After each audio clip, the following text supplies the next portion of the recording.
Hello and welcome to another Tabletop Games Blog Saturday review. Viking warriors cherish war. They bravely man their longships with healers, skalds, spies, sedmards, volva, herdmen, berserker, Styrimada, and maybe even the Jarl. They go along voyages to conquer faraway lands and fight the locals in glorious battles. Those Vikings who fall go to Valhalla, a majestic hall located in Asgard and presided over by the god of gods, Odin, by Johan Go, Hope S. Wang, and Gary Kim from Helvetic. Of course, this setting is potentially rather tenuous, because Odin is a rather abstract ladder-climbing card game. However, as the rulebook explains, the publisher wanted to give the game a theme.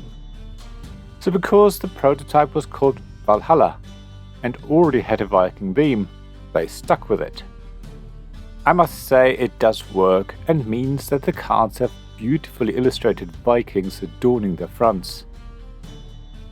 Crocotame's simplified art style is really fitting for what is a game that can be played by players from a wide range of ages.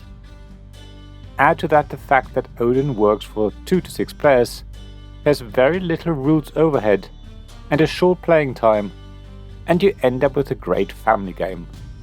But let me substantiate my claim. The rules fit on a single sheet and take about 10 minutes to explain, probably less. Setup is even quicker. Shuffle all the cards and deal 9 to each player. Within 15 minutes you're ready to play your first game. Playing time is also really quick. The game consists of a number of rounds and you play until someone reaches a certain score. Your first game is recommended to end at 15 points, but you can increase or decrease that number to make the game last longer or be quicker. During each round you play a single or set of cards whose total value is higher than the current highest bid. If you can't or don't want to play a higher set, you pass, but if the game comes back around to you, you can play on your next turn or pass again.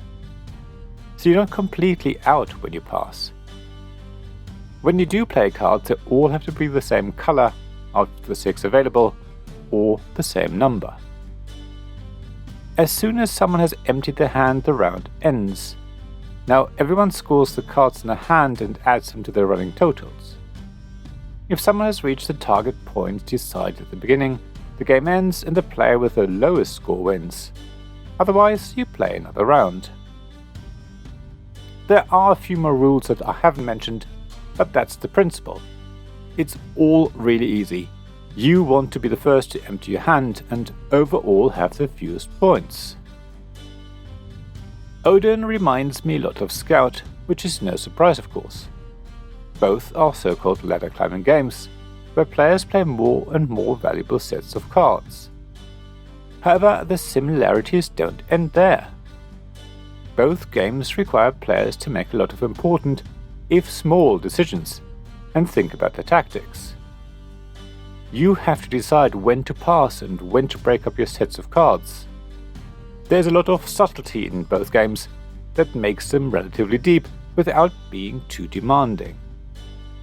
Odin is probably a little easier to play because you can rearrange your hand at any time, which is not allowed in Scout. However, both work very much in the same way, so if you like one, you will definitely like the other. Which of the two you're going to prefer is a bit harder to decide though. For me, both games have their rightful place in my collection. If you want to play with younger people or people who are relatively new to modern hobby games, then Odin will be my first choice. Only by a smidge though. Scout is similarly easy to learn, but offers a little bit more of a challenge for those who want it. That implies that Odin is great when you don't want to have to think too hard. So while both games scratch very similar itches, they both equally deserve a space on my board game shelf and on the table. So if you already have Scout, I'd say it's still worth looking at Odin too. Vice versa, if you enjoy Odin, then definitely give Scout a go. Both are small box games that won't take up much room on your shelf, and you can easily fit both into your coat pockets to bring to game night.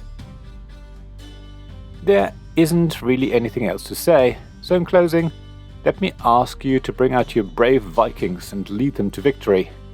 Let them have their moment of glory on the table before they are swept away by the next band of Norse people. Keep your nerve and focus on the ultimate goal. For all of you to sit in Valhalla alongside Odin.